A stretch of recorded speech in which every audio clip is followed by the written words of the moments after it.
We're back. The best of food and wine with Anthony Gismondi and Kasey Wilson, live from the Wines of Canada stage at the 2017 Vancouver International Wine Festival. Now, here's Tony and Kasey.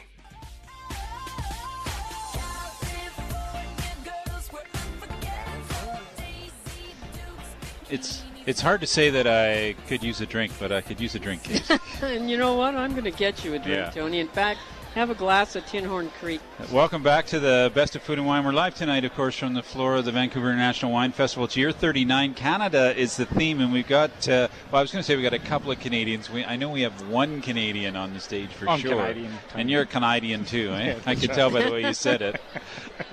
Sandra Oldfield's with us and Andrew Moon, both from Tinhorn Creek. How are you? Very well. And Sandra, are you a Canadian citizen yet? Yeah, she a is, long time ago. And you have a Miss Canada on your staff. I never talk about that. But yes, we have an ex-Miss Canada on our staff. 1975? Yeah, I never discuss that. No, she doesn't like me to talk about that. Has she ever met Joe Trudeau or? I don't know. Or is it Justin? I get them mixed up. I'm not sure if she's met either or either. You're the theme country this year. How's it going out on the floor?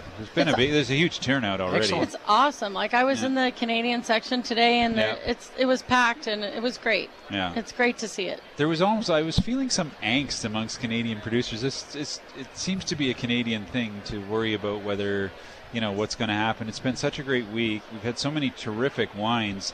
Even Andrew, you haven't been here that long, but this is like I was thinking the other day. It's 6 or 7 years I've been to the wine festival.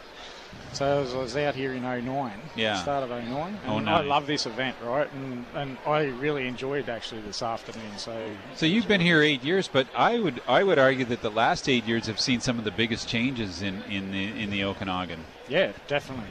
And I was talking today about people taking chances. Do you feel like that, Sandra? Or there's more confidence, there's more risk taking?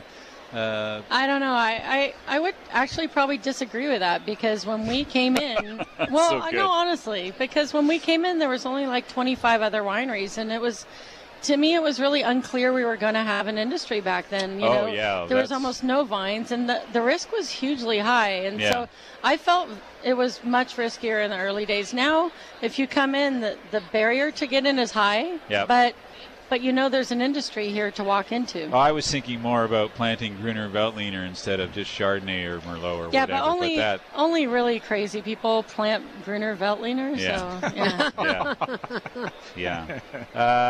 It's very good, by the way, up there. What does Andrew want to plant? What do I want to plant? Some Gruner? No, it's okay. Really, if you could bring in another varietal, what would it be? That's a really good question, actually. I think at the moment I'm on we've got a lot of varieties already. We've probably got 13 or 14 varieties at Tinhorn. Mm-hmm. So from my point of view, that's like a bit of a fruit salad, and you've got to be able to concentrate on those 14 varieties to start with to get the best that you can get out of them. And they're all different, obviously. So to put more into the skew, we've just put Roussanne in. Yeah. So I already grow Viognier, I already grow Syrah. So that's not such a big change, but if we were to say to plant Tempranillo or something like that, that could be, to learn that grapevine, it's going to take 4 to 5 years to even get it to crop.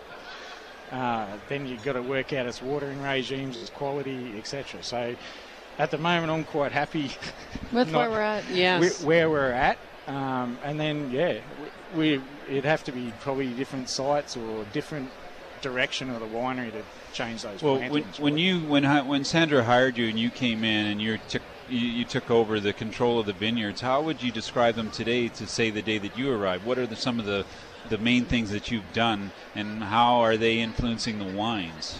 That's good. So when I came in 2009, there was like Sandra said, they were one of the first wineries in that area. Yeah. There's a number of other guys. There's Burring Hour, Mission Hill. We're all down in that Black Sage Bench area. The pruning was the same, but the big key thing was the vines were pushing towards a certain age where something had to happen to them. They were, they were getting run down from cold winter, cordon structures, etc. So when I came in there, it's been, I was at that tipping point, and Tinhorn's probably one of 2, 3, 4, 5 wineries down there that's actually started that new programming on top of those vines because we've had to, because that's how old our vines are. Mm-hmm. There's a lot of wineries that have only got 5 to 7 year old vines, and they haven't even contemplated doing that yet. Mm-hmm. So we're on round 2, in other words. Yeah. And that's been some of my biggest task, is to regenerate those vineyards, and it's been good and challenging, and So. As a winemaker, though, I would tell you the biggest change with the wines from when Andrew came in was we used to be starving the vines a little bit for water towards the tail end of ripening season. Right. Because? Well, it was like, it would dehydrate a little bit. Less is more, whatever. But what was happening was then those wines, when they came in, were really rough. Yeah. And you had to fine them and things like that. Yeah. So Andrew actually came in with a totally different watering regime right away. And so we're getting softer, smoother tannins right off the bat because he's keeping those vines watered right up to harvest time. And that was a big difference. It's like our old rugby coach who would never give you any water, until you were finished the practice. Called and the then camel. by the middle of the practice, you were cramped up and done. That is ridiculous. That's right. Yeah, well, we learned. Same thing. So if you were starting over, what would top your list, Sandra, of changes? Oh, my God.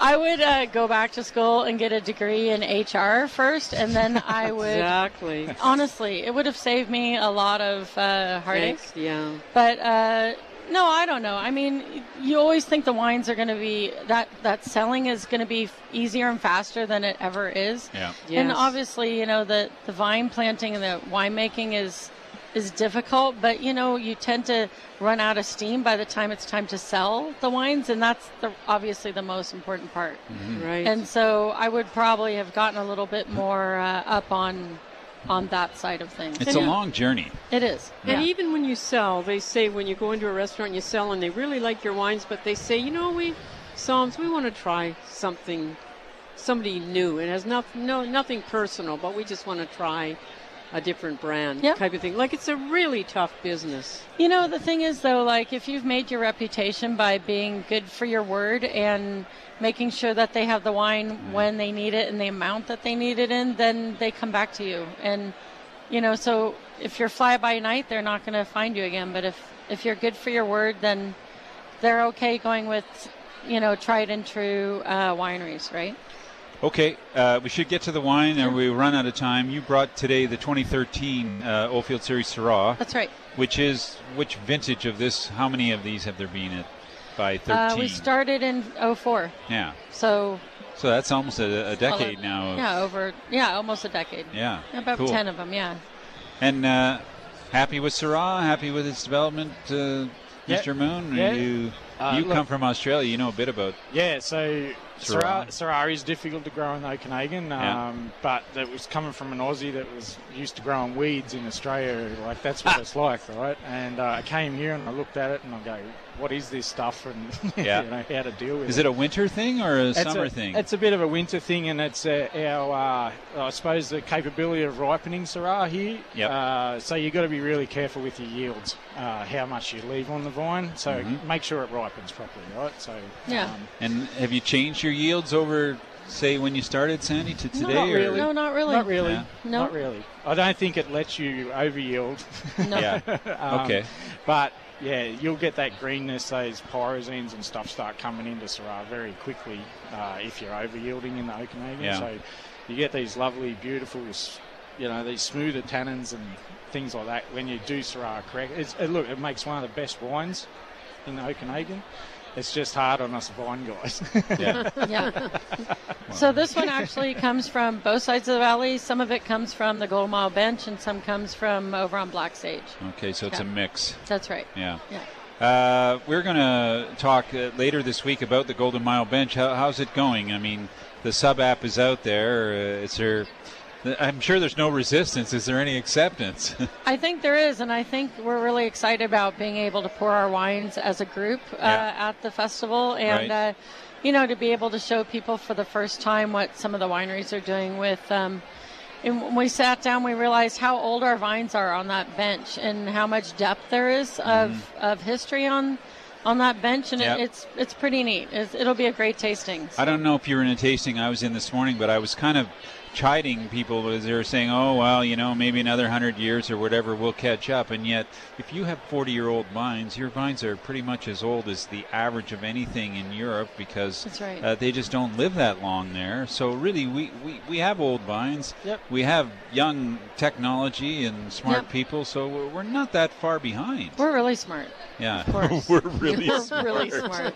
Yeah, okay, you can add that in. So do we have any magnums of this Syrah? No, do you want one? Yes. Why? Why do you want a Magnum of that? It's such a party to have Okay, a Magnum. we'll work on it. Okay. Right. Next year when you come in. Okay, I'll make one just for you. Do you have secret meetings now about screw caps after all these years, or What kind of secrets? like maybe you'll go back to Diem, or you'll never go, or No. you're No. Every time I buy a wine that's corked, Tony, that just goes Yeah. straight Yeah. out of your mind. No, again, we're right? good. I'm We- with you. Once you go, you never go back. Yeah.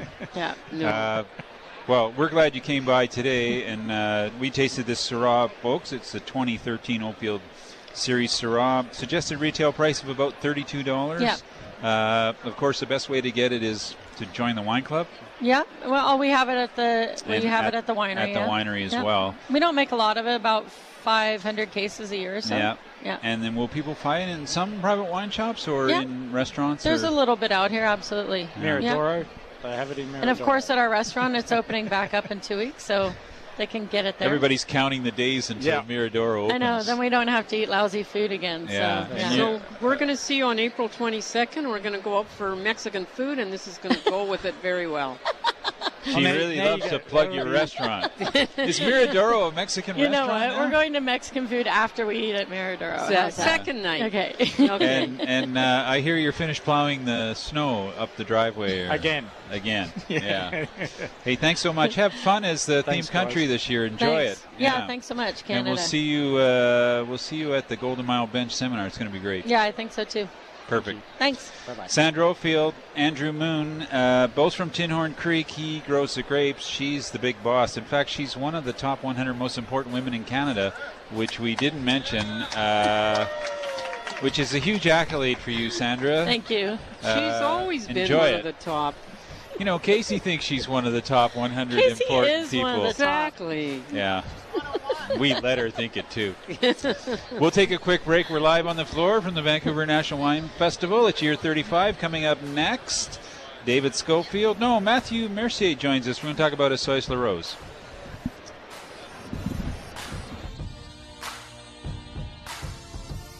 This is the Best of Food and Wine Show, broadcasting live from the Vancouver International Wine Festival, where you can enter to win a deluxe 2-night stay at the Painted Boat Resort Spa and Marina on the Sunshine Coast. Visit paintedboat.com.